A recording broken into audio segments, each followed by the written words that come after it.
Boa noite a todos. Nós estamos na nossa 11ª palestra do nosso projeto de extensão As Áreas de Atuação do Operador de Direito, PROEX Fluxo Contínuo de 2014, 2024, melhor falando.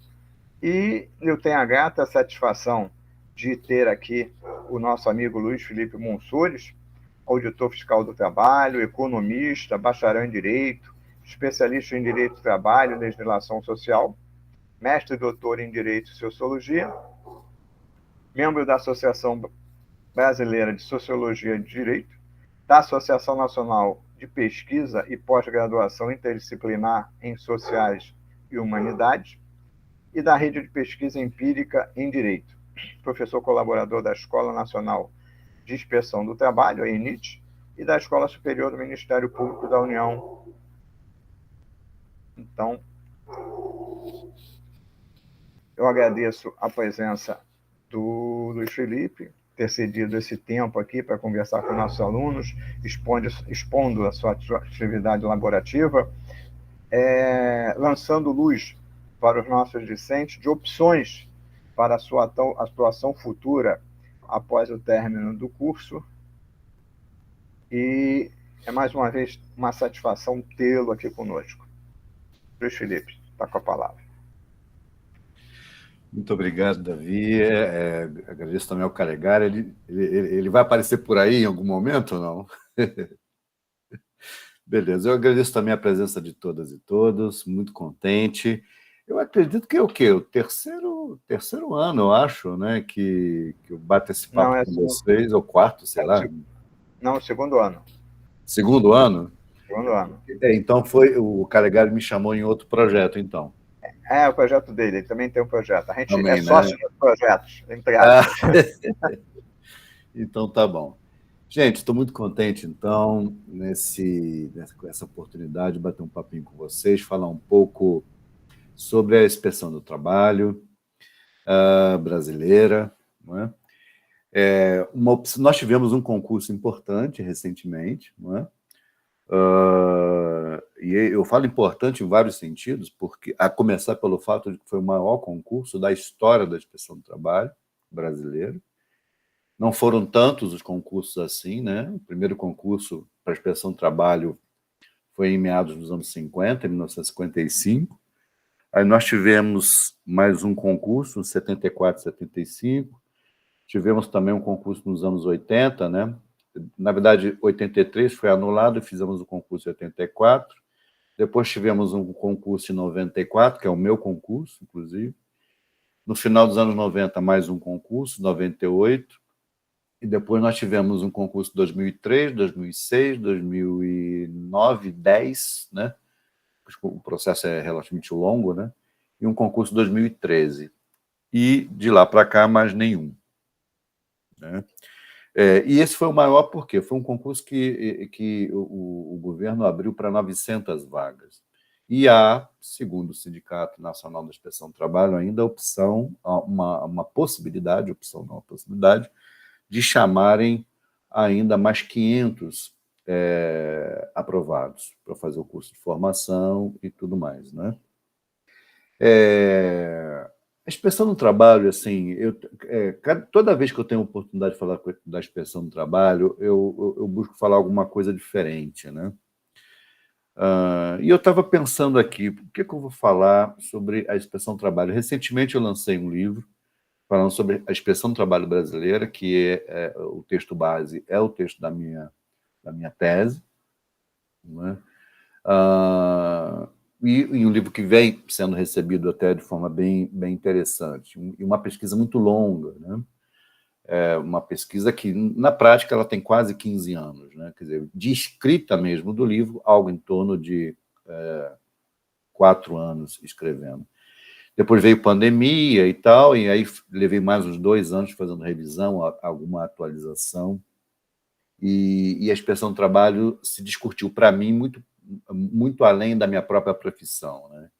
Então, eu acabei me tornando, meio sem querer, querendo, né? Porque o meu foco de interesse, o Calegari, que me acompanha há bastante tempo, tem essa ciência, né?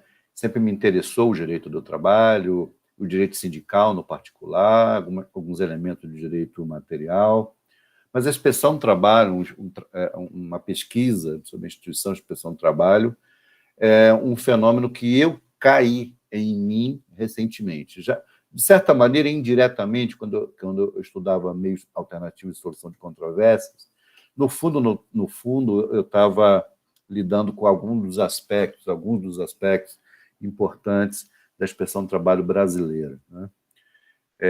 Mas aí, quando eu comecei a me dedicar mesmo, realmente o horizonte que se abriu para mim foi uma coisa extraordinária. Então, eu posso dizer que, apesar do pesadelo metodológico, né, que foi pesquisar, como costuma dizer o professor Gilvan Hansen, né, quer dizer, é muito mais difícil você ler o rótulo de uma garrafa quando você está dentro da garrafa, né? Então, para todo e qualquer pesquisador que estuda a instituição à qual você pertence, não é? É sempre muito mais difícil e desafiador, né? E foi o meu caso. Então, metodologicamente, foi uma coisa muito difícil. Mas o resultado, na minha avaliação, e na avaliação de quem vem lendo, lidando, enfim, com a obra, também tem sido assim, muito importante, muito gratificante, né? Onde eu quero chegar com isso? Se vocês me perguntarem, a inspeção no trabalho é uma opção importante, significativa, relevante para o jurista, para o bacharel em direito, para o formado nas ciências jurídicas? A resposta é sim. A resposta é sim. É uma opção muito interessante, diferente, desafiadora em vários aspectos. Depois até vou entrar um pouco mais em detalhes sobre isso. Mas se vocês me perguntarem, mas a inspeção do trabalho, ser auditor fiscal do trabalho, é exercer uma profissão jurídica? Em alguns aspectos, sim. Por exemplo, o CNJ reconhece na inspeção do trabalho, no exercício da inspeção do trabalho, o exercício de uma atividade jurídica válida, por exemplo, para aquela contagem do interregno para concurso para a magistratura, para o Ministério Público, etc.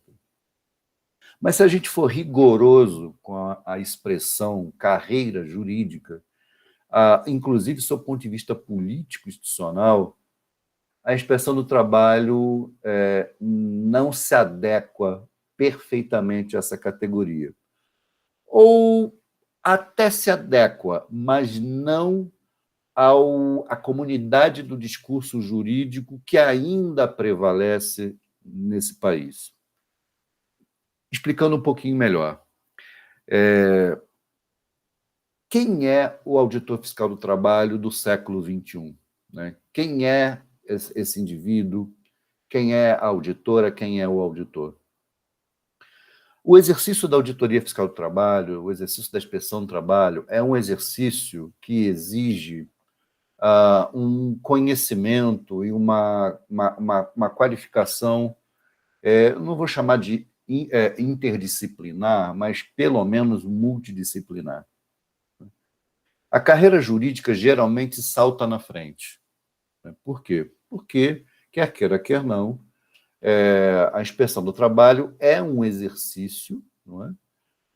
De decisão, um exercício de subsunção, um exercício de interpretação de uma ordem jurídico-normativa, não é? Então, claro, se a base, né, se o objeto, né, de atuação, de interpretação do mundo do trabalho o arcabouço jurídico normativo trabalhista, nada mais correto intuir de que, realmente, a carreira jurídica, o bacharel em direito, ele, de fato, ele digamos assim, exerce, talvez, com um pouco mais de facilidade a atividade da inspeção do trabalho. No entanto, a despeito de que hoje o auditor fiscal, a auditora fiscal, a auditoria fiscal do trabalho, de modo geral, ela não possui mais, como possuía até 2004, uma repartição de tarefas de caráter estruturante, né? Só para posicionar vocês, a inspeção do trabalho, até a virada do século, era dividida em várias categorias funcionais, várias classes funcionais, estruturada institucionalmente a partir de determinado campo de competências. Então, por exemplo, para quem tinha formação jurídica e de ciências humanas, de modo geral, você tinha, então, o grupo que era um grupo maior, que era o grupo de legislação trabalhista. Para quem tinha formação em medicina, especialização em medicina do trabalho, você tinha a inspeção do trabalho da área de higiene e segurança do trabalho. A mesma coisa, dentro do mesmo grupo, se juntava os engenheiros de segurança, também com formação em engenharia, com especialização em engenharia de segurança. Mas nós também tínhamos, olha só, assistentes sociais do trabalho com competência inspecional e que possuíam também status de inspetores do trabalho. E sobre esse grupo funcional, inclusive, a história é belíssima, de repente até arrumo um tempinho para contar, mas só para vocês terem uma ideia, né? É possível se falar do trabalho feminino na inspeção do trabalho a partir desse grupo de inspetoras, né? Quase todas eram mulheres, com formação em serviço social, que desde os anos 30 atuavam com a inspeção do trabalho de mulheres, né? E também de menores de idade, usando uma expressão um pouco anacrônica, mas crianças e adolescentes trabalhando, obviamente, em situação precária, irregular, etc. Não é? Essas subdivisões estruturantes, elas desapareceram, porém, o caráter de especialização interna ainda permanece. E, embora eu tenha algumas críticas com relação ao que seria hoje, talvez, um novo critério de seleção desses grupos profissionais, não é? E que hoje, basicamente, esse processo de seleção é o próprio processo concursal, né? Quer dizer, é o próprio concurso público, né? É por isso que é difícil estudar para a Auditoria Fiscal do Trabalho, porque cada concurso tem um aspecto diferente a depender do tipo de perfil, não é? Que o Estado, no caso, a Secretaria de Inspeção do Trabalho, o Ministério do Trabalho, hoje o Ministério do Trabalho e Emprego, quer assimilar para o seu corpo fiscal. Então, já houve concursos, por exemplo, que a ênfase do concurso eram disciplinas da área de segurança e saúde. O concurso 2013, por exemplo, foi um concurso que se destacou pela ênfase que foi dada a direitos humanos, por exemplo. Não é? Já teve concurso que a ênfase foi sociologia do trabalho, ênfase a direitos constitucionais de âmbito trabalhista. Então, assim, cada concurso tem, digamos assim, um peso, né? Uma ponderação distinta a depender do grupo de disciplinas. Mas o grupo todo de disciplinas é um grupo bastante diversificado. O meu concurso, por exemplo, teve... esse último concurso acho que não teve, mas teve, por exemplo, a prova de idiomas, né, no meu concurso. Por quê? Porque nós tínhamos uma delegacia de trabalho portuário, não é? Hoje a gente não tem mais a delegacia de trabalho portuário, mas nós temos um grupo de atuação em trabalho portuário, e esse grupo, por exemplo, precisa dialogar com várias nacionalidades, com navios de várias bandeiras. Então, são grupos que acabaram se especializando, né, fazendo treinamento, capacitação interna em vários idiomas. Então, é um grupo poliglota, por exemplo. É mais ou menos o que deve acontecer com a Receita Federal para quem trabalha com a aduana, por exemplo, né? Então, essas diversificações internas também nós temos, né? Nós temos grupos que se especializaram em trabalho escravo, contemporâneo, tanto o trabalho urbano quanto o trabalho no campo. E hoje nós temos um grupo, inclusive esse grupo hoje tem uma coordenação de uma menina que eu sou muito amigo dela, entrou no concurso 98, a Bercilete, que é de Petrópolis, aqui do Rio de Janeiro, né? E ela coordena, por exemplo, um grupo que se especializou em fiscalização do trabalho doméstico, né? Com todas as dificuldades e desafios que tem o trabalho doméstico. Então, a inspeção do trabalho, então, em termos de expertise, de conhecimento, de tratamento das mais variadas disciplinas, sejam jurídicas, sejam de ciências sociais, de modo geral, é um grupo bastante diversificado, não é? Então, embora hoje em dia, haja, e esse é um ponto também que eu venho me debruçando já há algum tempo, haja, digamos, um esforço muito grande sobretudo a partir, até antes, mas sobretudo a partir de 2010, em tentar aparelhar a inspeção do trabalho com recursos tecnológicos, com tecnologia de informação, e a tecnologia de informação, ela, por um lado, nos ajuda a beça, porque cruzamento de dados, cruzamento de informações, até a fiscalização de jornadas de trabalho hoje, há ferramentas poderosíssimas, né, que são os controladores, os REPs, né, os controladores eletrônicos de ponto e tal, em todos os sistemas fechados, protegidos, a fiscalização do fundo de garantia, por exemplo, né? Então, são várias situações que hoje as tecnologias de ponta facilitam muito o nosso trabalho. Inclusive, há grupos, olha só, que se especializaram justamente em tecnologia de informação e que ajuda, inclusive, né, a DTI, o Departamento de Tecnologia de Informação do Ministério do Trabalho, a desenvolver esses projetos, esses programas, esses aplicativos.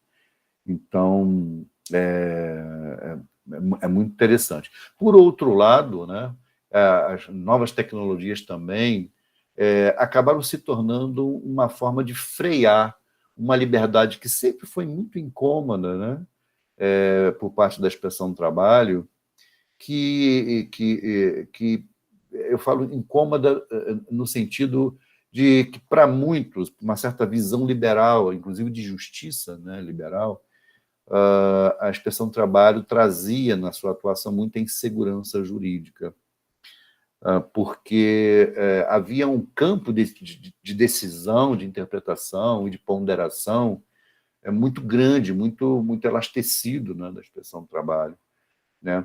O sistema de ponderação, né, de valorização, por exemplo, do que a gente chama internamente de elementos de convicção, né, de uma ocorrência, de uma determinada infração trabalhista, os inspetores do trabalho tinham uma liberdade muito grande, né, dentro de um amparo legal, normativo, para administrar. Inclusive, olha só que coisa interessante, a inspeção do trabalho até 2010 lidava, inclusive, com um componente moral de avaliação da decisão pela autuação, né, que, na verdade, desde os anos 40, né, início dos anos 40, costuma ser denominado, chamado animus infringendi, né? O animus infringendi era um elemento moral que servia de valorização ou de medida da intencionalidade delitiva, né, do empregador, né? E o inspetor do trabalho, a inspetora do trabalho tinha essa autorização, digamos assim, para administrar, a partir desse componente moral, um maior peso ou um menor peso da caneta. É claro que isso é extremamente controverso, né? O que também abria margem a precificar, inclusive, essa capacidade de decisão e abrir as possibilidades de corrupção, que sempre foi uma preocupação em qualquer exercício de poder de polícia, até judicial ou administrativo, como era o nosso caso, né? Então, a possibilidade de práticas delitivas, né, de corrupção passiva, etc., sempre foi um pesadelo, sempre foi uma preocupação muito grande, não é?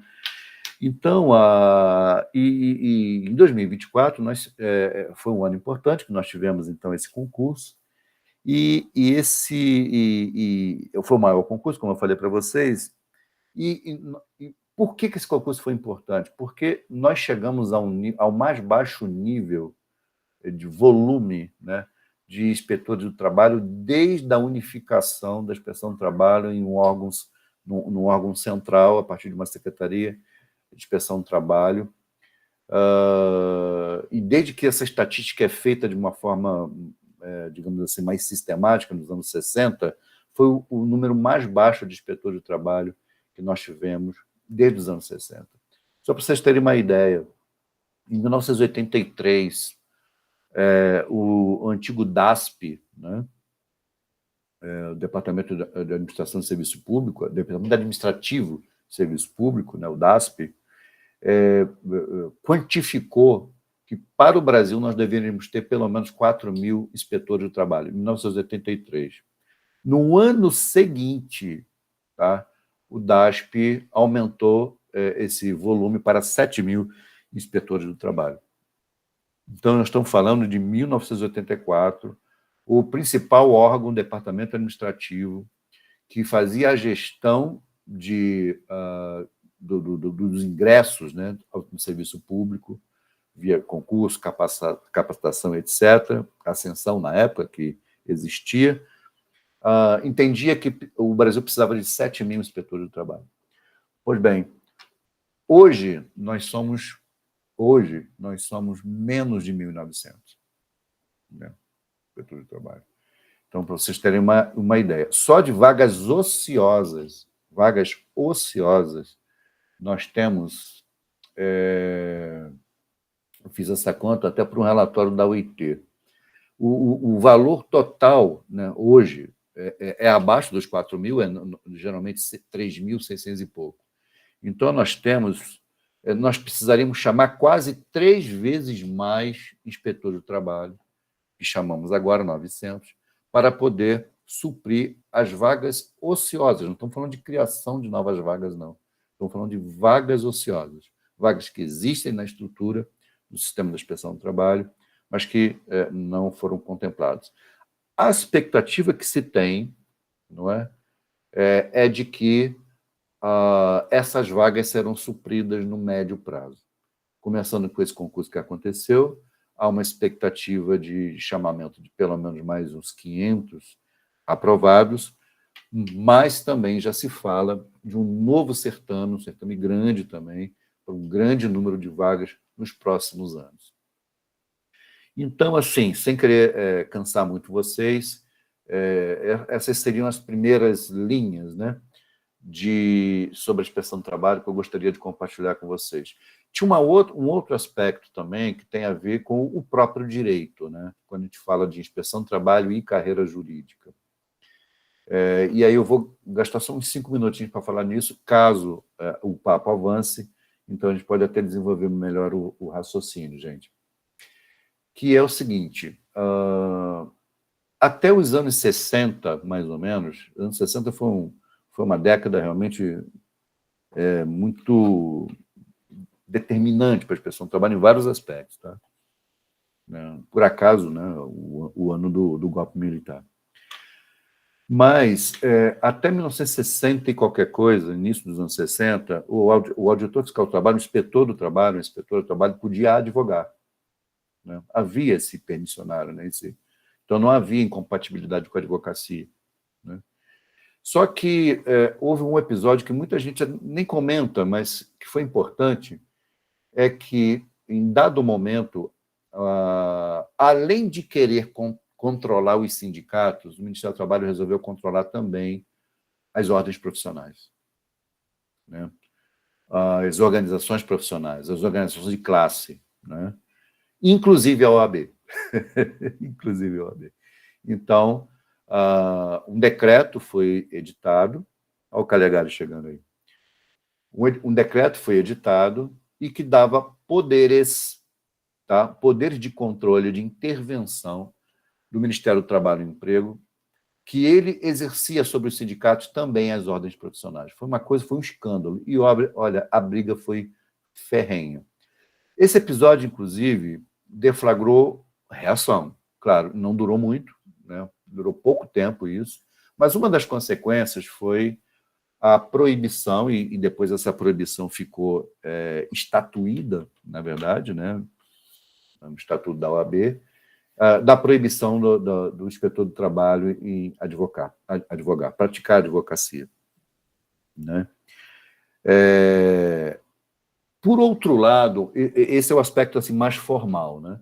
Por outro lado, tem uma questão que é interessante e que tem a ver com o próprio rumo do direito hoje. E aí, voltando para aquela pergunta lá de trás, na primeira pergunta que eu propus. A inspeção do trabalho é uma excelente opção para o bacharel de direito? Sim, é uma excelente opção. Mas é uma carreira jurídica? Se a gente pensar num direito que hoje eu entendo e não estou sozinho nisso, né? Atravessa uma crise epistemológica, eu diria, né?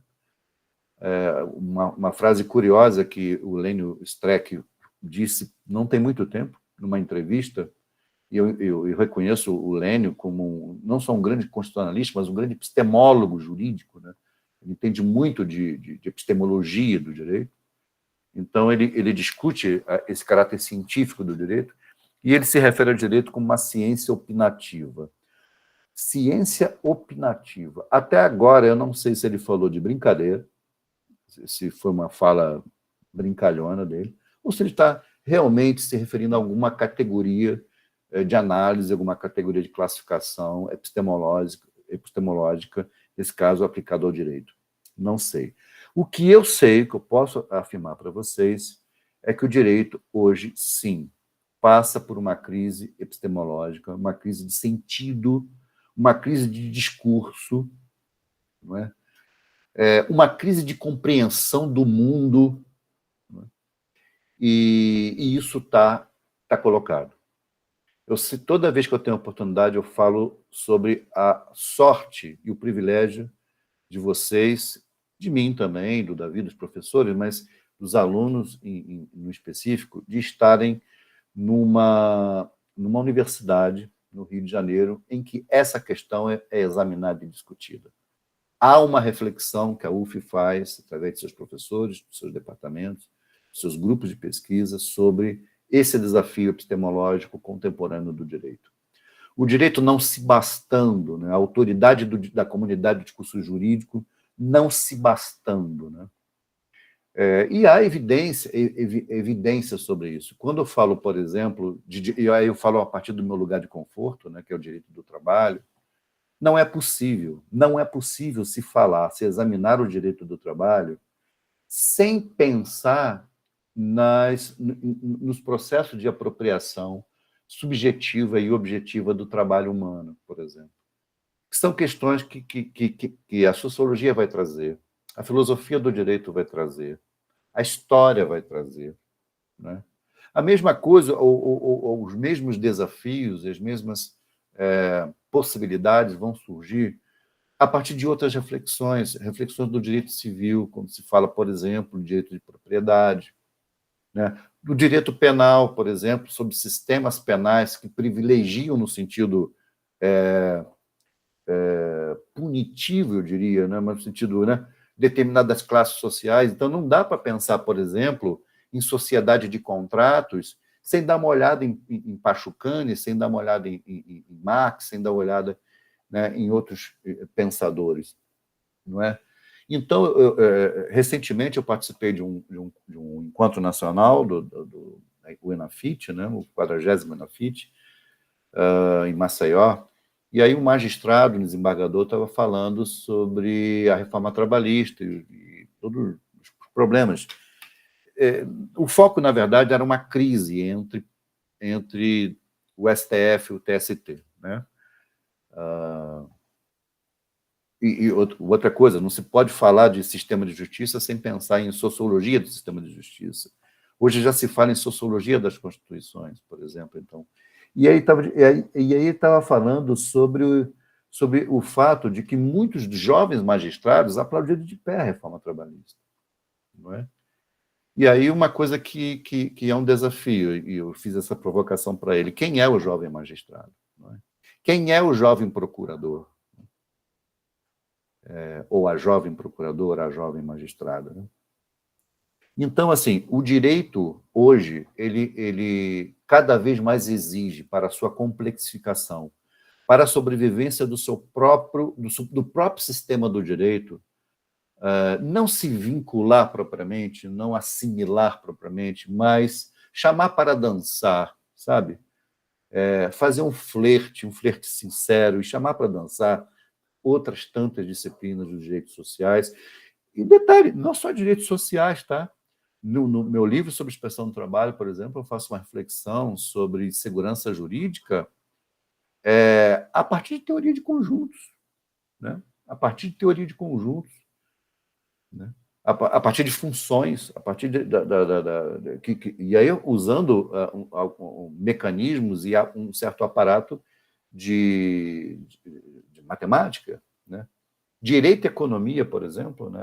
Law and Economics, por exemplo, né? Quando você pensa em sociedade se organizando a partir de seus aparatos de ordem econômica, não tem como você também não ter algum trânsito pela economia política. Não é? E essa crise não é só do direito. Né? Essa crise também ataca a economia, né? Ataca as ciências chamadas ciências duras a partir de um corte de gênero, por exemplo. Hoje já se fala com muita propriedade, é o tema de estudo, inclusive, da minha esposa, que vai defender daqui a 2 dias a tese dela, sobre uma ciência feminina. Né? Ciência feita por mulheres, quer dizer. Né? A mesma coisa se fala sobre a perspectiva de raça, a perspectiva étnica. Então, nesse ponto de vista, o que eu acho mais lindo na inspeção do trabalho é que a inspeção do trabalho é também um espaço de tratamento interdisciplinar do próprio direito, de enriquecimento do direito. Né? O direito ele ganha muita riqueza a partir da visão de mundo que o exercício da praxis da inspeção do trabalho nos oferece no cotidiano, sabe? Então, assim, é um exercício extremamente refrescante, rico e desafiador do direito. Eu estou agora para começar uma outra especialização em História. E, olha, eu vou falar com sinceridade, toda essa minha gana a minha formação original em economia, depois fui fazer direito, o PPGSD trouxe a sociologia, trouxe a antropologia, trouxe um pouco de história, agora eu vou realmente estudar história, né? Eu acho que essa vitaminada na minha carreira acadêmica, e aí, aproveitando para fechar minha fala agora, foi assim, proporcionada pelo meu exercício profissional. Eu tenho dúvidas severas se eu continuasse na justiça, sim, eu já fui servidor da Justiça do Trabalho, já fui analista judiciário, e antes era técnico judiciário, né? Desde 1990 até 96, iníciozinho de 96. Eu não sei se eu estivesse lá ainda, eu teria esse espaço para desenvolver essas novas possibilidades, essas novas capacidades de reflexão do mundo. Eu, por exemplo, acompanho, sou amigo do Calegari há vários anos, eu acompanho o desafio que ele enfrenta, já enfrentou, não sei se enfrenta ainda, mas já enfrentou desafios institucionais severos, justamente por praticar um estranhamento, né, jurídico e esse estranhamento proporcionado pelos espaços de reflexão que a UF oferece. Então, eu fico por aqui nessa primeira parte e estarei aqui para qualquer dúvida, reflexão que vocês queiram fazer. Tá ok? Te agradecer, Luiz Felipe.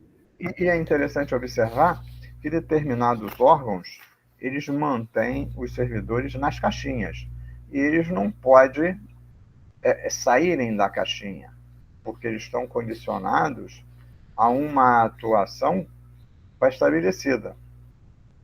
Então, aquele que quer botar a cabeça para fora da janela ou da porta, eles são tolhidos porque eles têm como é que se diz? Uma padronagem de atuação, e essa padronagem de atuação não pode ser modificada por força da hierarquia. Então, a gente observa, é uma observação interessante feita por você. Eu vou passar para a Natália. Logo depois eu vou fazer uma abordagem. Fala, Natália. Prazer te ouvir. Boa noite para todo mundo. Eu queria saber, Luiz, como é que foi a sua jornada acadêmica? Você já sabia que você queria essa profissão? Como você descobriu que queria essa profissão? Como você se encontrou nela? É sobre isso. Natália, obrigado pela pergunta. Eu acho que fui um adolescente e um jovem adulto típico, Natália. Eu comecei a fazer engenharia, né, com 17 anos, por influência de um professor meu, e eu era bom com matemática, gostava de química, enfim. Eu gostava dessas coisas, gostava de laboratório. E aí eu fiz um ano e meio, mais ou menos, de engenharia. Saí da engenharia, fui prestar o serviço militar, fiz CPOR e tal, não sei o quê, e resolvi... E terminou esse ciclo e tal, e eu não fiquei no Exército, por várias razões, e eu comecei a estudar para vestibular na época e fiz um vestibular de meio de curso, sabe? Aquele vestibular assim que você faz para ver, sabe se você está no caminho certo e tal. Eu fiz para biologia, passei para biologia na Unirio. E depois eu fiz, aí sim, eu fui fazer o vestibular para economia. Comecei a estudar economia em 86, 86, final de 86, segundo semestre de 86. E aí, a partir de 87, eu comecei a entrar numa fase concurseira, né?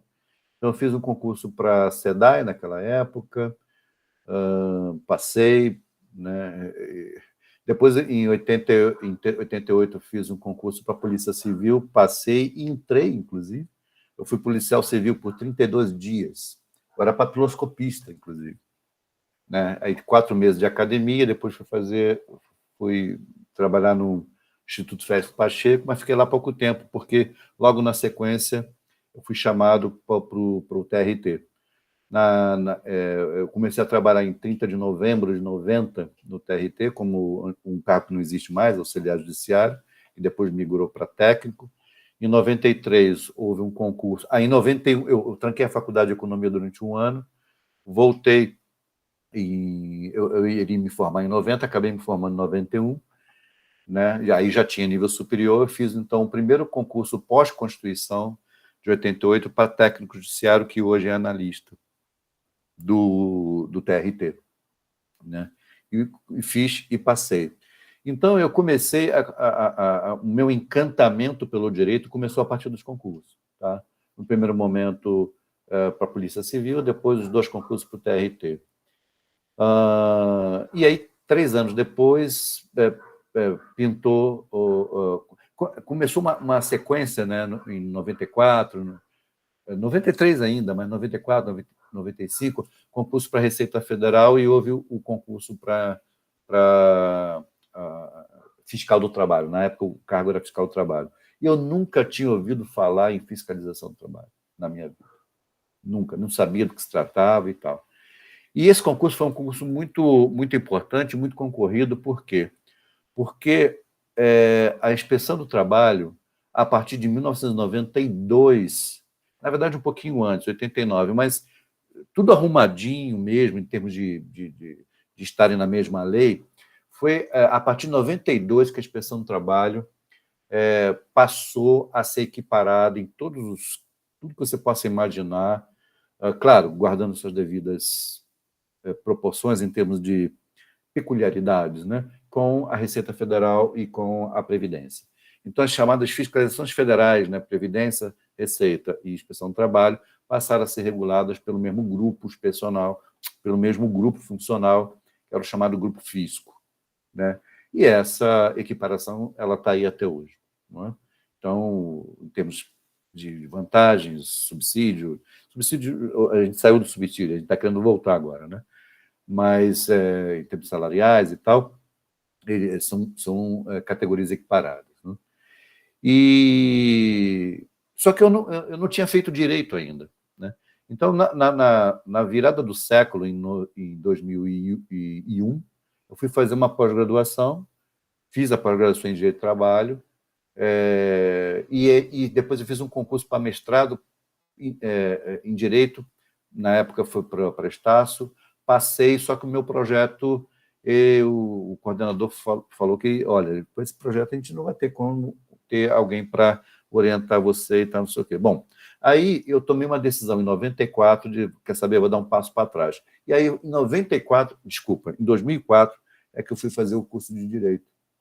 Aí me formei em 2008, né? Aí, em 2010, girou uma dúvida, né, se eu saía da fiscalização, ia estudar para a magistratura, alguma coisa assim. Eu já estava no final da carreira, eu cheguei no final da carreira muito rápido, né, na inspeção do trabalho. Aí, resultado, no final, em 2010, 2011, eu resolvi fazer o meu mestrado na UF, em Direito de Sociologia. Aí fiz um interregno de 1 ano e, a partir de 2014, o doutorado, e concluí em 2018. Então, a trajetória foi essa, né? Começou com muita dúvida sobre o que eu queria, mas eu vou dizer o seguinte, a economia, para mim, hoje, é importante, tem muita coisa, né, que a economia colabora, né, com as minhas análises, com as minhas reflexões, a partir até do lugar do jurista mesmo. Hoje eu não me considero um economista, me considero um jurista, né? Mas o direito, para mim, é uma experiência já desse século. Então, a partir de 2004, eu disse, olha, quer saber, é o que eu sei fazer, é dessa maneira que eu analiso as coisas. Agora, uma outra reinvenção também do meu ponto de vista como jurista foi o meu ingresso no PPGSD, o Programa de Pós-Graduação em Direito de Sociologia. A partir dali, o meu direito ganhou uma outra luz. Meus textos mudaram, é uma coisa impressionante. Então, assim, eu me acho ainda um pensador em construção. Obrigado, Natália, pela pergunta. Mais alguma observação, Natália? Não, muito obrigada. Logo no início, Luiz, você fez menção que nesse concurso que está tramitando, depois tem um curso que se desenvolve, né, um curso de formação. Isso é uma etapa do concurso ou o indivíduo já está seguro como no cargo? Porque eu pego como paralelo a Polícia Federal.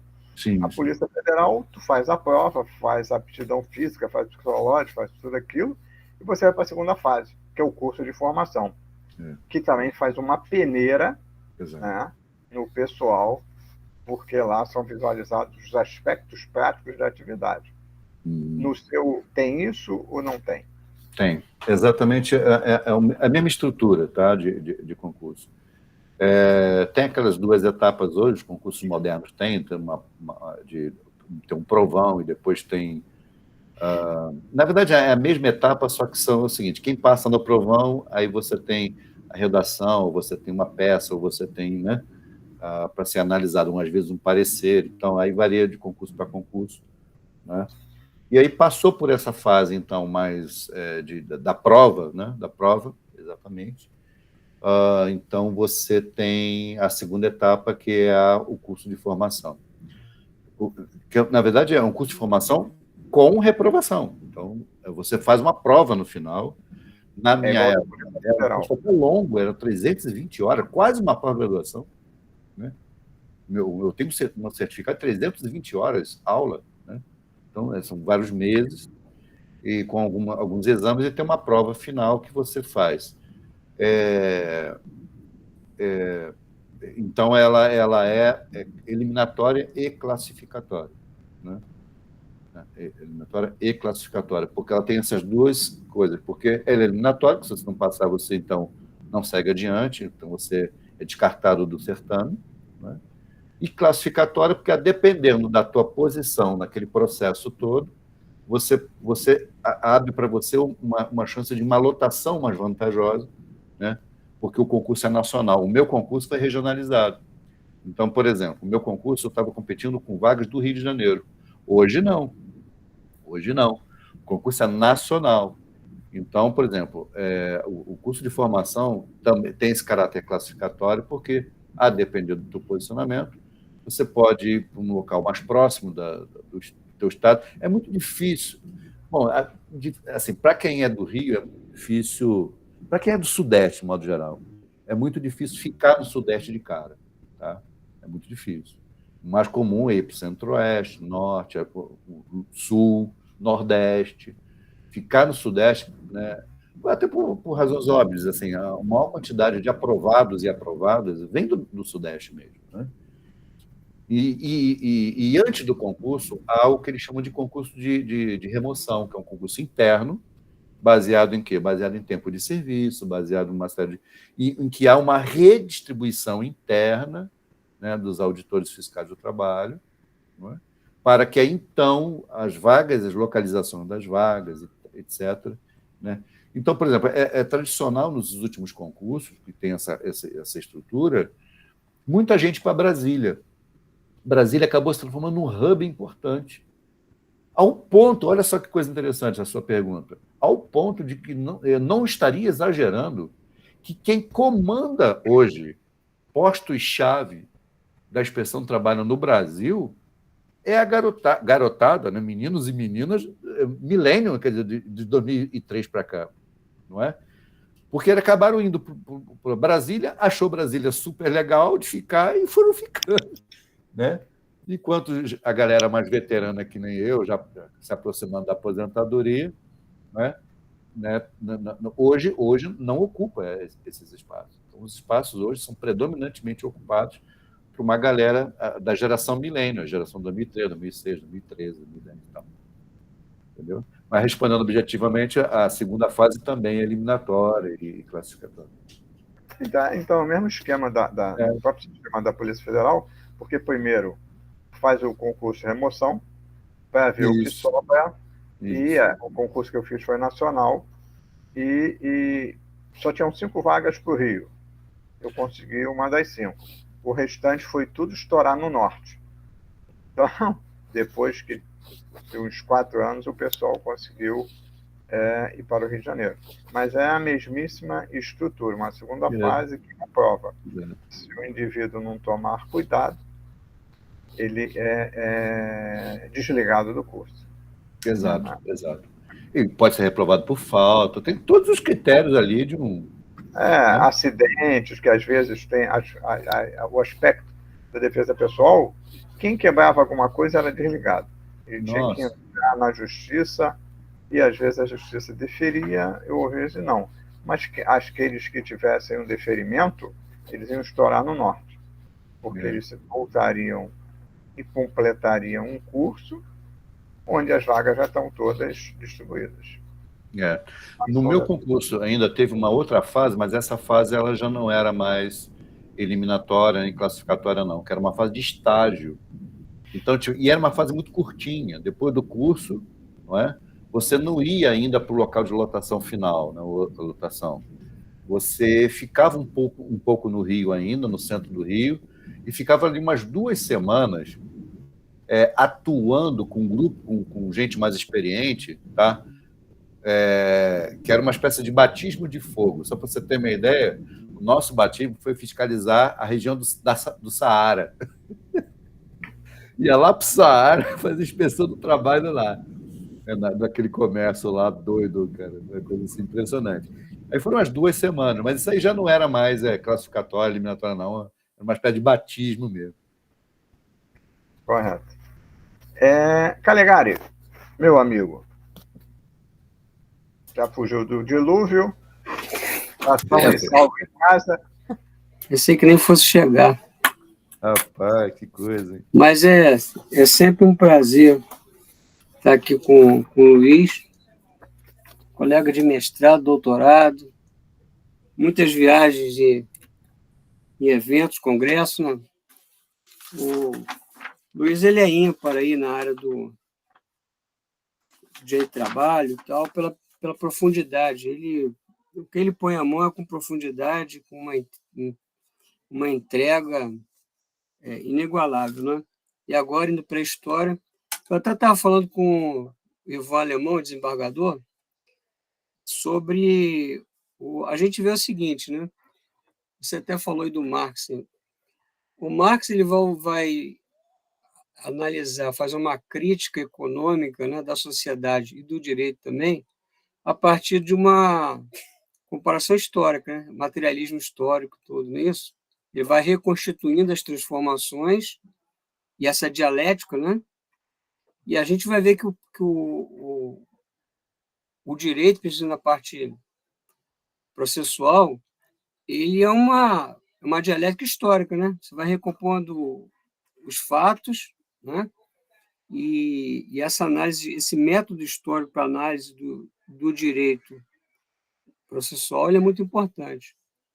Certamente, você indo com essa pós para a história, isso vai fazer essa abertura cognitiva que você fala, né? Quando a gente está dentro de uma instituição, o Foucault já fala nisso lá no Vigiar e Punir, não é isso? A instituição, e também naquele filme O Sonho de Liberdade, ela institucionaliza, né? E o que parece é que ela institucionaliza em dois momentos. Primeiro, pelo edital. E, às vezes, Luiz, Davi, a gente vê o drama do estudante ou de pessoas que dedicam a vida inteira num concurso sem perceber que não é uma aptidão cognitiva que está ali em jogo, mas já é um enclausuramento temático. Você não pode sair do edital daqueles parâmetros do que a instituição quer. E não é aquilo que você é capaz de produzir. Então, se você tem um sonho de liberdade muito amplo, você vai ter dificuldade para passar, porque sua asa, sua aspiração é muito mais ampla que aquilo. Então, você tem de ser muito mais analítico, expansivo até nas respostas e escreve demais e não é aquilo que eles querem. Se a sua asa for um pouco mais curta, talvez você não consiga alçar o voo. É quase que um voo de galinha passando no edital. E se ela for adequada, você consegue isso. Mas depois que você entra, a escola, toda a escola tem uma função ideológica, um aparelho ideológico do Estado, dentre eles a escola. Se a escola fora do Estado tem essa função ideológica, imagina dentro dos órgãos, né, Luiz? Essa é mais um embotamento. Então, essa formação continuada, eu não sei se ela é uma formação continuada ou uma deformação continuada. Eu me lembro das japonesas que tem que usar aquele tamanquinho, vai amarrando para o pé ficar cabendo naquele tamanquinho, e adquire uma habilidade enorme para andar com aquilo, dançar, fazer tudo, mas com o pé deformado, que coube ali. E o espírito, ele não aceita muito, né? Esse encarceramento, esse embotamento, essa desesperança. A gente pega a pessoa no início da carreira, no final dela, no meio para o final, a desesperança vai ficando mais aguda. E eu estou trabalhando nesse livro que eu devo lançar no que vem, sobre o código como um discurso ideal, idealizado, e o processo é um discurso real, né? Então, existe uma distância, e aí, por isso que a gente vê o próprio direito, ele apresenta elementos como, por exemplo, o juiz, o intérprete aplicar a interpretação extensiva ou restritiva, aplicação a interpretação estrita, na lacuna fazer o diálogo das fontes, né? Complementação subsidiária ou supletiva, né? Então, conceitos indeterminados, tipos abertos no direito penal, para permitir que o espírito consiga transitar por ali e fazer uma construção social, né? Julgar por equidade, o bem comum e tudo. Mas o grande problema das instituições, e você ficar institucionalizado, é que você começa a praticar um direito de gabinete. Um direito de gabinete. E o direito de gabinete, o direito de escritório, ele não é o direito da vida. Ele se distancia, ele se aproxima cada vez mais da fonte formal e se distancia da fonte material, que é o calor da vida humana. E aí, quando você coloca a questão epistemológica, né? Se a carreira do auditor fiscal é uma carreira jurídica, a gente pode considerar que, no sentido estrito, ela foge um pouco do que é o tradicional de uma carreira jurídica, mas seguramente é a carreira que mais se aproxima com a fonte material do direito, que é onde as tensões sociais ocorrem, não é, Luiz? É como numa pesquisa antropológica, eu acho que o direito construído a partir da atuação do Ministério Público, a partir da construção da atuação de um delegado de polícia, a partir da atuação do auditor, ele ganha um quê antropológico de pesquisa de campo, o que falta para o direito de gabinete. E o direito de gabinete leva a gente para os acordos espúrios, né? leva a gente para fabulação jurídica, porque é uma resultante de uma luta de poder. A regra jurídica é uma disputa de poder, né? Em que há uma dominação quase que exclusiva atualmente de um tipo de política de compadrio, em que os líderes é que decidem tudo, subvertendo a lógica democrática, né, que é a participação popular, a participação dos deputados, o colegiado agir, né? Eles criticam tanto as decisões monocráticas do Supremo, e que as decisões hoje nos projetos de lei são também quase que monocráticas, porque são os líderes que decidem tudo, e quando não é o presidente da Câmara, do Senado, que define o que vai para frente e o que não vai. Não uma deliberação coletiva. Então, nós não temos uma prática do direito habermasiano. É cada vez mais no estilo domaniano, né? Esse encerramento em si mesmo, em si mesmado, e arrogante e arcaico. E essa questão da carreira do direito, ela leva também a uma outra deturpação que a gente viu, né, Luiz, a gente presenciar, que é do carreirismo. E no carreirismo há uma razão estratégica instrumental de usar até o drama da pessoa em benefício próprio. Eu estava lendo agora aqui no Calamandrei, que eu estou usando como uma referência nesse livro, quando ele diz que eu até coloco o conflito entre o juiz substituto e o juiz titular no processo, que tem essas brigas que atrapalham o processo, né? Em que ele diz que um juiz não queria se envolver em causas difíceis porque ele queria o sossego de espírito dele. Ou seja, em outras linhas, deixar o processo pegando poeira na prateleira. Eu, por exemplo, peguei na Justiça do Trabalho um processo de 1969. Quem foi resolver esse processo fui eu, fazendo parecer, organizando o processo para o juiz poder decidir. 1969, isso foi o ano passado que esse processo terminou. E o outro juiz queria ser promovido a desembargador. Então, aí esse juiz não ficava catando nas varas os processos que ninguém queria para ele poder pegar e dar a sentença, porque ele fazia uma pontuação para a promoção dele. Então, existe uma racionalidade estratégica no carreirismo que ela é perniciosa. A gente viu isso na Lava Jato. Né? A ideia de um carreirismo na carreira ou fora dela, ou eu vou para o Supremo ou eu vou para a política, mas eu tenho que usar a pessoa, o processo. Eu tenho trabalhado com a ideia da instrumentalidade do processo do Dinamarco para o uso instrumental do processo, que é uma coisa diferente, né? Então, a instrumentalidade é uma coisa, o uso instrumental é outra. Um exemplo prático, e você que trabalha na área do executivo, é quantas vezes a fiscalização do trabalho ela vai para frente ou fica parada por causa do uso instrumental político dela. E a gente vê profissionais de carreira, como do seu quilate aí. E eu posso dizer isso com segurança, porque você está hoje na carreira de auditor como se estivesse no status de ministro ou no status de desembargador, seja pelo topo da carreira que você chegou, ou seja pela relevância dos seus trabalhos para essa área do direito, que eu considero também uma área do direito. Com relação ao que você colocou aí, muito importante para os alunos pensarem, do direito como ciência, né? O direito ele é produto de um estudo científico. Qual? Filosofia do direito, a sociologia do direito, a política voltada para o direito, porque então a ciência política são ciências. E o produto dessas ciências é normativo, é o direito. Talvez a grande ciência para o direito é a hermenêutica, porque é você operacionalizar uma razão jurídica para interpretar. mas o direito como produto. Então, ele é a todo momento um dado e um construído.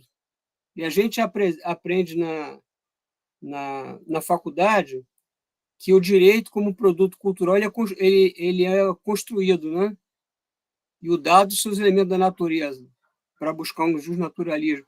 Não obstante, quando você nasce num determinado ordenamento jurídico, para você é um dado. Então, ele é um direito que ele é dado ao nascituro, e ele vai sendo construído, desconstruído, reconstruído pelas gerações, pelas pessoas vivas. Pelas pessoas vivas. E nesse movimento de construção do direito, cada vez que ele se torna norma, materializado numa lei, ele passa a ser dado e não mais construção. E ele vai ser construído novamente pela interpretação do advogado, do auditor. O auditor é um intérprete direto, de fonte primária do direito, ao encontrar uma determinada situação. Então, ele vai sendo dado e construído nesse elemento passado, presente e futuro. Passado, presente, é uma dialética. A vida do direito ela é dialética.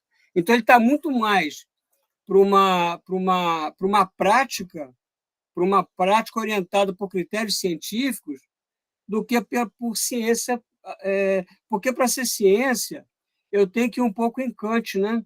Porque para ser ciência eu tenho que ter uma lei fundamental, né? Que ela faça o imperativo, não um imperativo categórico, isso é moral, mas o imperativo de hipótese, hipotético, como é ele da física. A física é ciência porque ela tem leis inexoráveis.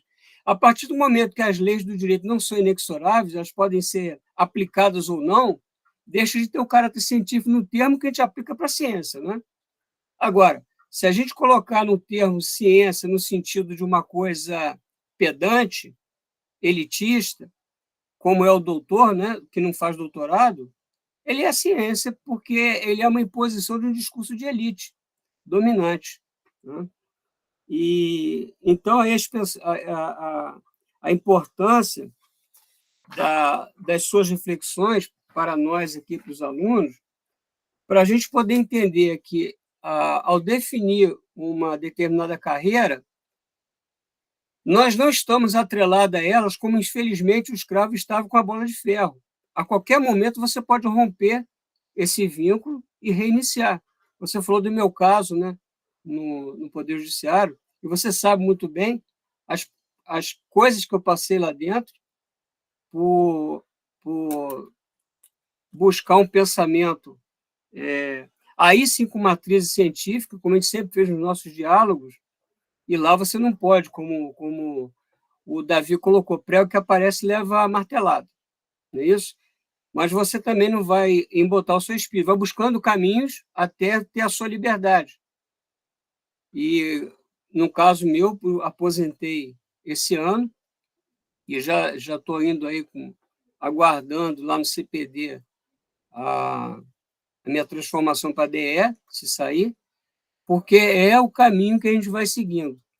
Então, é importante, quando os alunos saírem da faculdade, eles não precisa ser carreirista, mas você pode estar numa carreira, migrar para outra, porque o que importa na razão humana, e aí quando o Kant vai falar no imperativo categórico, é a felicidade em si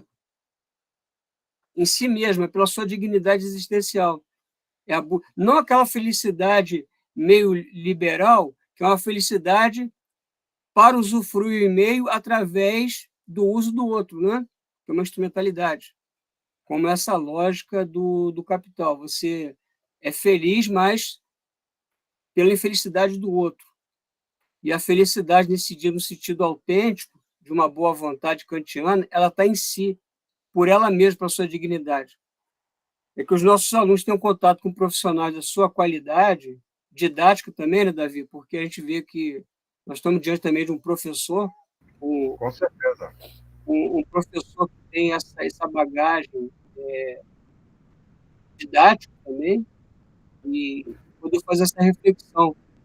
Porque a gente encontra, né, Davi, ao longo da profissão, muitos carreiristas que vão dar canelada na gente. E a gente tem que saber se colocar também para evitar essas tensões inúteis e não transformar a nossa vida também no inferno institucional, porque nem tudo são flores, mas também nem tudo são pedras. É como diz Roberto Carlos, né? É preciso saber viver. Com certeza. Deixa eu fazer duas observações. Como é que é? Talvez duas, mas não mais que três, já diria Lenin, né? Em cima da tua fala, Calê. A primeira é quando a gente fala de uma crise epistemológica do direito, a gente tem que pensar na ciência como um exercício de uma determinada ética, não é? E aí, qual é a ética científica? A ética da dúvida, não é? Então, toda elaboração, todo pensamento científico, não importa se você quer fazer ciência a partir de um idealismo, quer fazer ciência a partir de um experimentalismo, de um empirismo, né? Quer fazer ciência a partir de um corte etnográfico, né? Se você for um etnometodólogo, né, e tal, pouco importa, né? Mas você tem que partir de uma premissa que é a da dúvida, não é? Qual é o problema do direito hoje que eu enxergo? E isso tem, na minha avaliação, você provavelmente vai falar muito melhor do que eu sobre isso, que tem a ver com determinado domínio porque o fazer ciência também é um campo de disputa, sabemos disso, não é? E o direito particularmente um campo ocupado por grupos especialmente belicosos, né? Então há uma disputa muito, muito forte, né? E o fazer científico do direito já há um bom tempo, desde que o direito começou a se emancipar das outras ciências sociais, achar que o discurso da sociologia e da história, da filosofia, empobrecia o próprio direito, não é?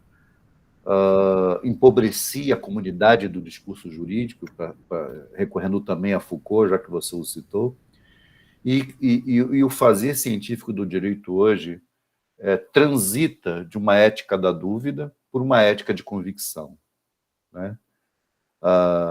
Ou seja, eu não parto de uma hipótese sobre um objeto e sobre um fenômeno em relação ao qual eu tenho dúvida. Não, eu já sei aonde eu quero chegar. Eu só vou mobilizar um discurso, uma retórica, uma argumentação, uma fundamentação que, a depender do meu lugar institucional de fala, a própria lei e a Constituição garantem essa liberdade de pensamento, não é? Então, é por isso que você tem o Ives Gandra, por exemplo, né, que vai defender que, sim, existe uma tutela de organização social a partir das Forças Armadas, não é? É por isso que você vai ter tantas... É por isso que você consegue entender, cara, como é que o jurista que conhece a lei, ele consegue, por exemplo, separar pensamento de ação, discurso e ação, e dizer, olha, o problema não é não é defender o racismo sob o ponto de vista do discurso, defender o nazismo sob o ponto de vista do discurso. O problema está em exercer atos concretos com viés nazista ou com viés racista, o que é um absurdo, não é? O direito não tem aparelho, não tem aparato conteudístico, né, para separar ação e discurso, a não ser que o direito vá recorrer à filosofia, não é? Por exemplo. Então, hoje o direito é mobilizado a partir dessa ética da convicção para defender as coisas mais indefensáveis.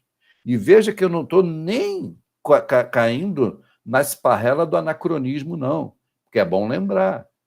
O direito já fundamentou o golpe militar de 64. O direito fundamentou a escravidão no Brasil. O direito fundamentou as coisas mais... O direito fundamentou o nazismo. Eu não estou nem sendo anacrônico, estou falando a partir do olhar de hoje de um constitucionalismo contemporâneo que nós vivenciamos hoje. E, ainda assim, o direito hoje possibilita, né, espaços de defesa de coisas... Né, é só você olhar para a nossa CCJ no parlamento, não é? Sobretudo na Câmara dos Deputados. O que está passando por lá? É um circo dos horrores. Comissão de Constituição e Justiça. Né? Então, essa é uma questão. E a lógica da convicção, aí voltando para a questão de um domínio discursivo de um determinado grupo, Calegari e Davi e demais colegas, né? Tem a ver com o domínio da magistratura. Né? Assim, se você pensar do sistema do direito, o sistema de justiça hoje tem o domínio do discurso. Né? Então, o que não transita no discurso do sistema da justiça não tem visibilidade ou é desprezado em outros campos de discurso. Né? Eu cheguei a comentar num dos nossos encontros, né, por que o Romita, né, num documento para ser professor catedrático, enfim, titular, ou catedrático, não me recordo exatamente, e ele gastou várias páginas para dizer por que ele não era magistrado. Quer dizer, ele estava tentando defender o seu direito de exercer a cátedra, apesar de não ser um magistrado. Não é? Apesar de não exercer uma carreira jurídica no sentido clássico do termo.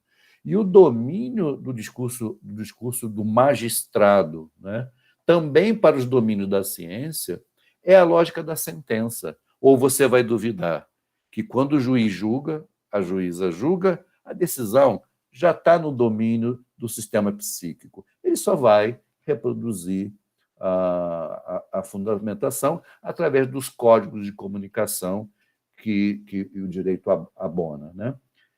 Então, essa é uma primeira reflexão. A segunda reflexão passa um pouquinho também com relação à questão do carreirismo, mas passa também pelo papel das escolas, não é? O papel de uma escola de magistratura, o próprio papel da escola, que a gente se orgulha muito de ter, a partir de 2014, uma Escola Nacional de Inspeção do Trabalho. Agora, se você acha que essas escolas elas servem para lavar a roupa suja no interior daquela instituição e como um espaço, inclusive, de criação, de reflexão, de produção de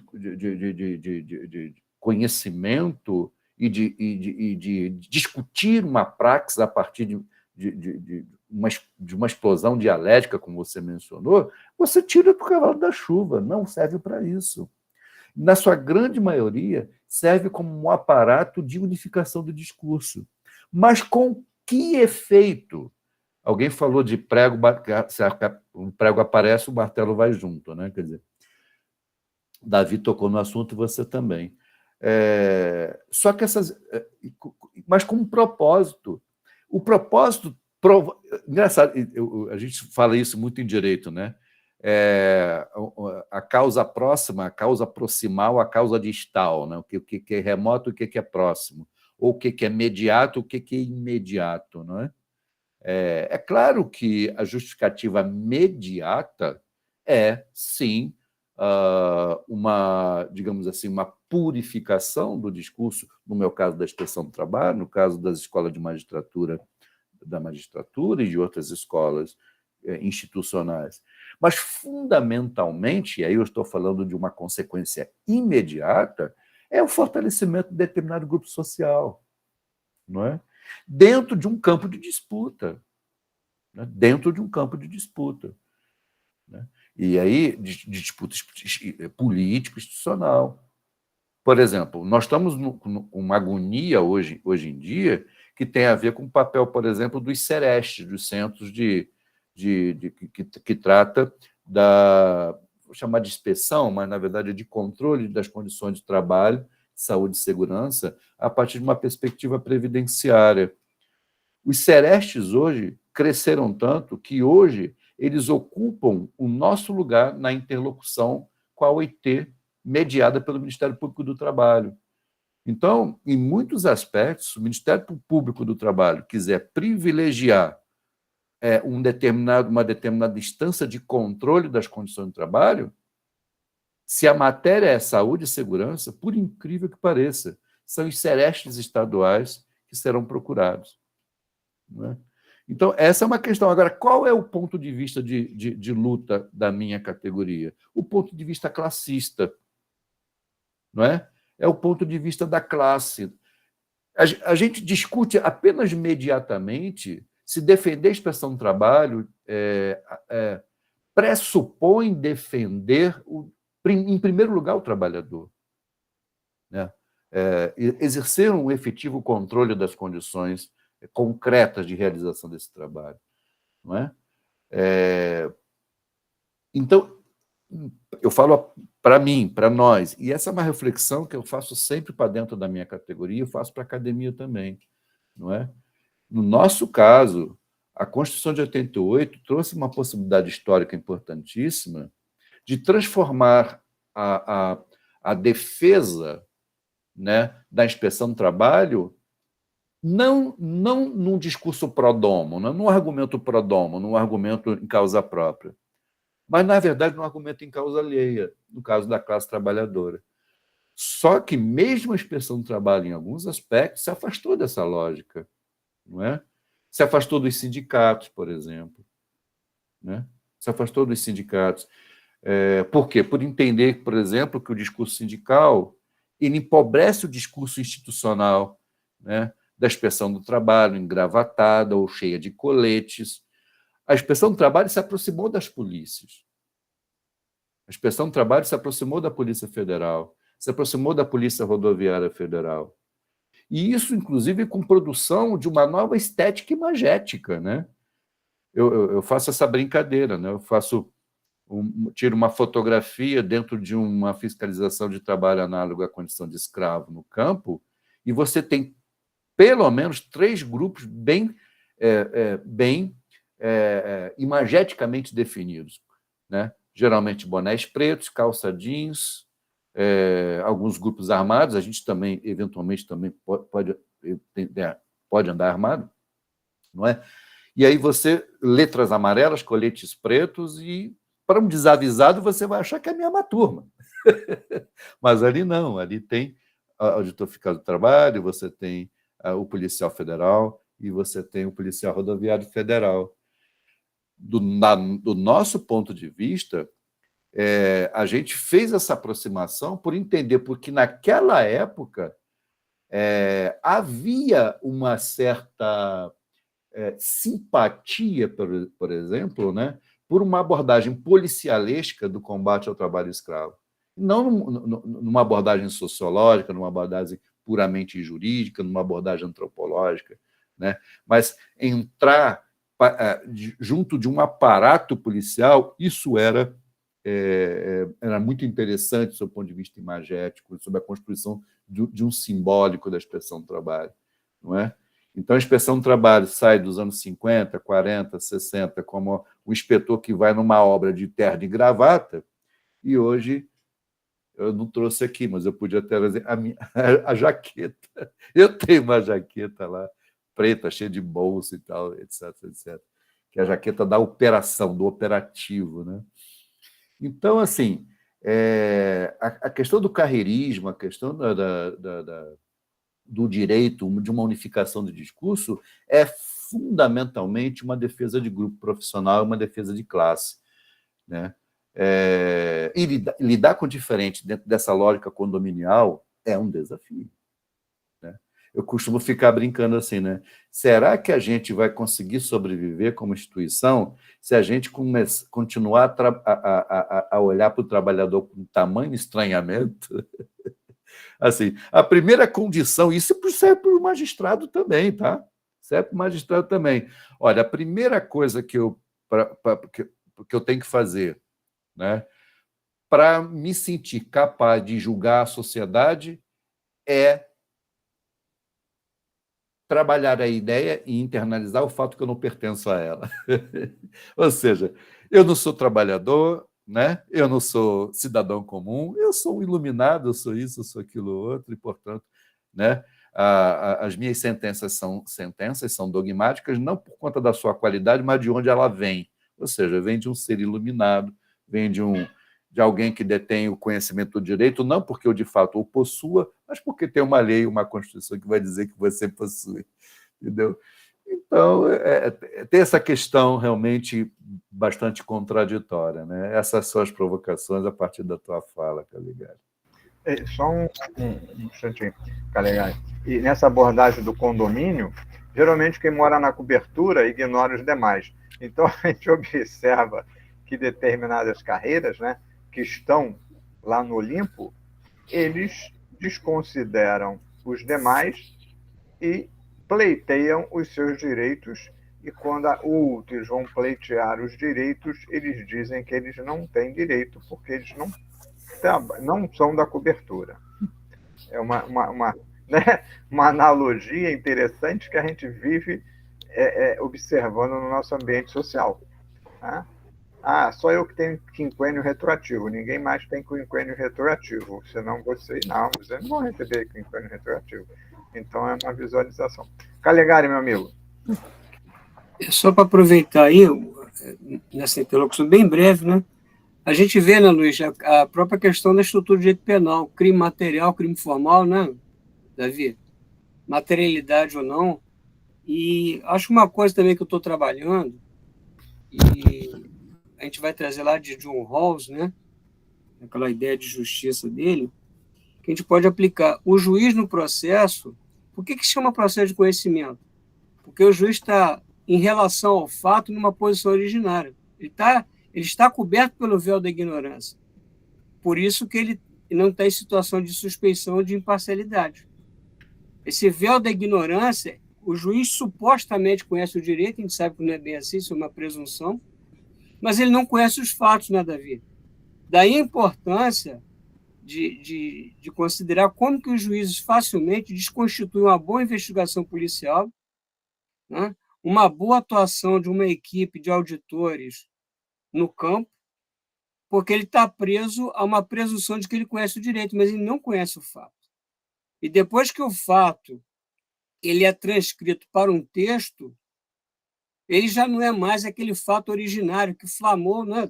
Eu lembro que o Davi contou a história de que ele teve que participar de uma audiência lá, né? E que não perguntaram o negócio a ele, da testemunha. Tinha que ter perguntado, porque ele estava lá no fato, presenciando o fato.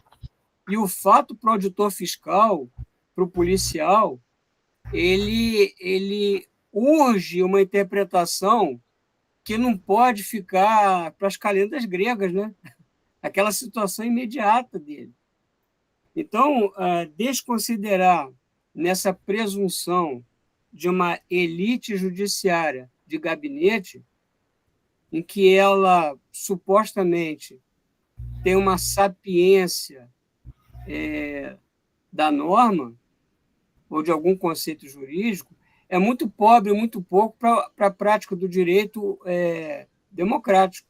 Quem compreendeu o fato e quem esteve em contato imediato com o fato, na interlocução que nós fazemos aqui agora, é o delegado lá na diligência dele e o auditor na diligência dele. Essa imagem aí do auditor que do terno e gravata passa para o colete numa imagem quase que policial, né, com um pouco de distinção, ainda mais se estiver armado, decorre também, né, Luiz,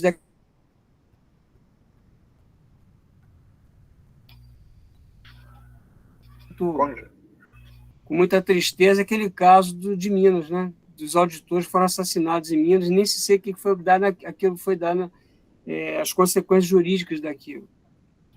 Fora isso, tem essa imagem de empoderamento, né, de uma estética atual de que colocar a estrela de xerife no peito é que conta o negócio, né? E não como se faz as coisas. Está dentro dessa visão romantizada, né? Até que o sujeito coloca alguém no camburão, mata, sufocado, e depois já é mandado embora com um pontapé na bunda da carreira. uma coisa que Davi sempre coloca, né, Davi, a gente coloca, e acho que o Luiz também vai corroborar isso, você não pode ter voluntarismo na carreira. Você não pode achar que você é o salvador da pátria, que quanto mais elogio de que você é o seu herói, o super-homem, sai fora disso, que é o que vai acabar com a sua carreira. Seja em qualquer área que você tiver. Você é mais um, e se atuar corretamente no seu quadrado, fazendo bem feito, você está cumprindo o seu papel profissional, mas o contexto das profissões é muito maior do que o espaço que você ocupa. Isso é muito importante. Porque os políticos te usam no momento, você não está nem percebendo que está sendo utilizado, e na hora que a bomba estourar, ela vai estourar só para você. E aí, como o Luiz trabalhou muito com a ideia de conjunto, essas disputas de carreira e de um querer excluir o outro, lembra também, né, Luiz, que o conjunto tem a ideia o elemento pertence ao conjunto tal, o conjunto tal está contido ou contém um outro conjunto. Então, é sempre uma ideia de pertencimento, inclusão, mas tem um elemento disjuntivo, né? Então, você sempre tem aquele sistema que quer se sobressair, aquilo como o Luhmann fala da dominação, né? Dominação de um sistema sobre o outro, que quer ter essa hegemonia sobre o outro, como a gente vê, por exemplo, o sistema político do legislativo que quer ter uma hegemonia sobre o judiciário, sobre o executivo, sobre tudo. E que precisa ter freios e contrapesos, né? E aí, Davi, só para encerrar, o importante, Davi, nessas interlocuções com profissionais bem amadurecidos na carreira, mostra para quem está começando agora o importante de ir formando seu capital cultural, para além do regulamento, para além do manual, expandindo a mente, até para quê? Por quê? Macaco velho não põe a mão em cumbuca, não é isso, Davi? A gente vai, observa as coisas, como é que o Davi usou uma metáfora interessante do frango, né? O frango que quer ser muito esperto acaba indo para o espeto. Então tem que ter, e esse contato com o profissional, com essa maturidade, dialogando, mostra que é possível chegar lá, nesse estágio também, mas é um percurso que é muito construído. E não adianta só passar no concurso. Tem que passar e tem que abrir a mente para fora do que está dentro da instituição. É aquilo que o Giovanni, Luiz, fala sempre para a gente, para você ver dentro da garrafa e de fora da garrafa. Essa que é a dificuldade. Você se ver fora da instituição é muito complicado. E é uma realidade. E eu vou fazer uma alegoria final. Numa partida de futebol, o juiz que não aparece é porque ele trabalhou bem. Então, o funcionário, ele trabalhando bem, ele não vai aparecer. Ele vai passar incólume, mas ele vai progredir na atividade. Faça o seu, não importa a quem. É uma coisa interessante. Não vou contar uns causos lá da minha atividade, porque a gente já está no tempo, mas já tive situações que faz assim, faz assado. Aí eu falei, então você faz. Já que está me sugerindo, faz você. Eu não. Ué, então como é que você está dando sugestão para os outros fazer e para os outros assinar? Então a gente visualiza isso. Então quem não aparece faz a sua atividade e ele progride e não aparece entre aspas, porque depois ele é reconhecido que ele faz bem e não é carreirista. Pessoal, só fazer duas observações só para encerrar, Davi, para fechar mesmo, prometo. Essa coisa você citou Luhmann, né, o Calegari. Eu acho que esse sistema, acho não, na verdade é um pensamento dele, né? Esses sistemas, para sobreviverem, eles têm que permanentemente aumentar sua complexidade interna, o que só é possível se acoplando a outros sistemas. Mas acoplamento não é assimilação, não é vinculação. Porque da mesma maneira que isso é necessário para que você, aumentando sua complexidade interna, você consiga reduzir a complexidade externa dos fenômenos a partir do teu lugar de visão, de ação, a única ação possível de um sistema sobre o outro é a destruição. Então, é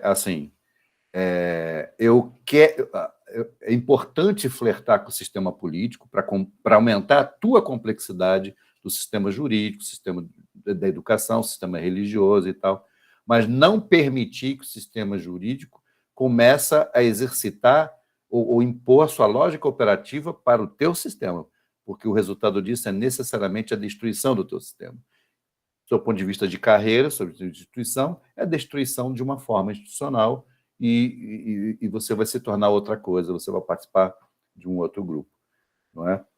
E essa questão do voluntarismo, só fechando realmente, é uma recomendação muito interessante, muito importante. Eu faço uma observação da inspeção do trabalho, e aí que compartilhando com os estudantes aqui. A inspeção do trabalho é um local muito, muito bacana de você poder exercer sua individualidade. Individualidade não, eu errei a palavra. Subjetividade. Não é? Emocionante, chega a ser emocionante os projetos tocados e as defesas de projetos, de ações tocadas por profissionais que... E aí eu vou usar uma forma distorcida da expressão lugar de fala, tá? Mas, por exemplo, existem projetos de defesa, né, de trabalhadores trans, de trabalhadores gays, lésbicas, da comunidade LGBT de modo geral, de mulheres, de pessoas negras, de pessoas de comunidades originárias, indígenas, de pessoas com deficiência, grupos conduzidos, coordenados por pessoas, cara, que pertencem a esses grupos, e o Ministério do Trabalho, nesse caso, dá espaço de ação para esses profissionais exercerem os seus papéis de uma forma até, eu vou dizer, arriscar até dizer, até militante, não é? Uma militância institucional muito interessante, que enriquece muito a inspeção do trabalho. Essa é uma característica que eu queria compartilhar com vocês. Agradecendo. Última alegoria. Todo foguete sobe, mas só a cápsula fica. Ele queima, né? Ele tem vários e vários compartimentos. Então, às vezes, a pessoa pensa que está... me juntei nesse grupo. O grupo está usando e ele vai ser um compartimento que, no futuro, ele vai ser ejetado e explodido. Então, uma visão... eu sempre falava lá quando trabalhava, observe e veja, não faça, só visualize o que eles estão fazendo, que você aprende. E é uma realidade aquele que está iniciando uma atividade. Ele tem que observar e fazer o que a lei determina, porque senão você vai ser inserido no grupo, faz o componente para o foguete subir e para a estratosfera, mas só quem chega lá é a cápsula com os astronautas. O resto vai embora. Quero agradecer muito ao Luiz Felipe, ao Calegari, aos nossos alunos que estão aqui presentes. Esse é o nosso, nesse ano, né, o nosso último projeto. O nosso projeto está no YouTube. Nós temos lá 37, 38 palestras proferidas pelos nossos palestrantes que nutrirão, melhor falando, o conhecimento dos nossos discentes para uma visualização, para uma opção, para um direcionamento extramuros da faculdade. Tá? Isso é salutar. Eu e o Calegari, a gente até sempre discute. Vamos trazer quem? Vamos fazer qual posicionamento? Porque uma preocupação, tanto minha como o Calegari, no sentido de ofertar aos alunos uma melhor opção para eles. Até um dia desse eu estava conversando com uma turma que o pessoal está, não sei se eu faço isso, não faço aquilo. Eu falei, modernamente, o pessoal hoje quer uma qualidade de vida. Aí dei uns exemplos lá, eles ficaram me olhando. Falei, a pessoa ganha bem, tem uma vida boa e não fica massificada. Onde tem determinadas profissões que o cara tem que cumprir a cota, a corregedoria confere, se ele não passar naquela etapa, ele retroage e no final ele como é que se diz? Nem tanto ao mar, nem tanta terra, e ele fica decepcionado e às vezes deprimido, porque, eu estava crente que ia ser promovido, mas eu quis abraçar o mundo e dancei. Então, a visualização da apresentação e do que é dado para os alunos é nesse sentido. É uma coisa intermediária, mas que vai satisfazer você, profissionalmente, você como pessoa, você na sua realização. Porque se você não está satisfeito no que você faz, você vai prejudicar aqueles que se socorrem de você, e ainda mais na atividade do advogado. Você não vai satisfazer o seu cliente, e esse cliente vai falar mal de você. Tá? Um abraço a todos. Ah, Natália, cadê você para a gente tirar a nossa foto, Natália? Társila, Iago, ela aí. Já está indo embora, né? 10º período, vai sentir saudade, vai ficar... Não, tô no 9º, indo pro 9º. Não? Então, semestre que vem, semestre que vem. Vamos... Társila, tu não aparece não, Társila? A Társila e o Leonardo... ela aí. Calma aí, tô me ajeitando. Não, hoje eu vou aparecer, que é a última do ano. Tá, Jossana, última do ano, Jossana. Ela aí, ó. Como é que é o nome dele? O Leonardo acho que não vai, não. Então vamos lá, Calegari. A casa dele tá caindo. A casa dele tá caindo? Não, a luz. É porque tá chovendo em tudo quanto é lugar. Então vamos lá e X.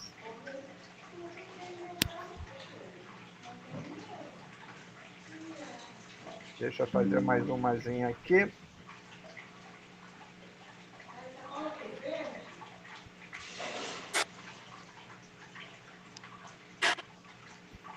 Essa agora é a derradeira.